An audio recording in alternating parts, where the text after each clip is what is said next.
পশ্চিমবঙ্গের OBC certificate নিয়ে একটি বড় আপডেট। কলকাতা হাইকোর্টের সাম্প্রতিক রায় ও নতুন করে কিভাবে সার্টিফিকেট পাবেন সব জানাবো, তাই এই ভিডিওতে শেষ পর্যন্ত দেখুন আর সাবস্ক্রাইব করতে ভুলবেন না। গত 22 মে 2025-এ কলকাতা হাইকোর্টে একটি গুরুত্বপূর্ণ রায় দিয়েছে। 2010 সালের পরে পশ্চিমবঙ্গে জারি করা প্রায় 5 লক্ষ ওবিসি সার্টিফিকেট বাতিল করা হয়েছে, কারণ আদালত বলেছে এই সার্টিফিকেটগুলির জারি প্রক্রিয়া অনিয়ম ছিল। ফলে এই সার্টিফিকেটগুলি দিয়ে শিক্ষা বা চাকরিতে সংরক্ষণের সুবিধা পাওয়া যাবে না।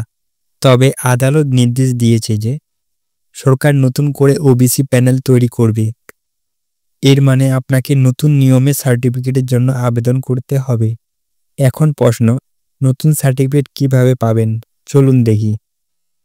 প্রয়োজনীয় নথি যেমন আধার কার্ড, ভোটার আইডি বা বাসস্থানের প্রমাণ, পিতামাতার আয়ের প্রমাণ, জন্ম সংশয়পত্র বা স্কুল সংশয়পত্র, পিতা, ভাই বা বোনের পুরনো ওবিসি সার্টিফিকেট যদি থাকে, স্বঘোষণাপত্র ও 2 জন গ্যাজেটেড অফিসারের প্রত্যয়ন।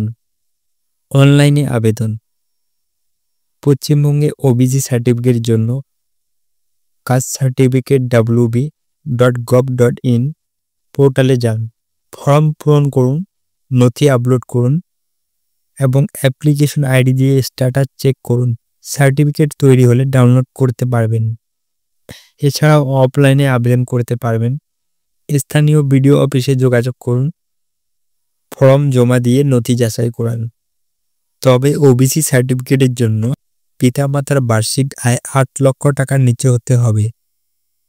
কলকাতা হাইকোর্টের নির্দেশ অনুযায়ী নতুন ওবিসি প্যানেল তৈরি হচ্ছে। সর্বশেষ তথ্যের জন্য স্থানীয় বিডিও অফিস বা ওয়েবসাইট চেক করুন। নথি জমা দেওয়ার আগে সঠিকভাবে যাচাই করুন, যাতে আবেদন বাতিল না হয়।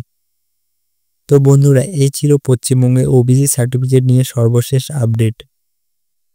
আপনার যদি কোনো প্রশ্ন থাকে বা নিজের অভিজ্ঞতা শেয়ার করতে চান, তাহলে কমেন্টে জানান। ভিডিও পছন্দ হলে লাইক করুন, শেয়ার করুন আর চ্যানেলে সাবস্ক্রাইব করে বেল আইকনটি প্রেস করুন। পরের ভিডিওতে আবার দেখা হবে।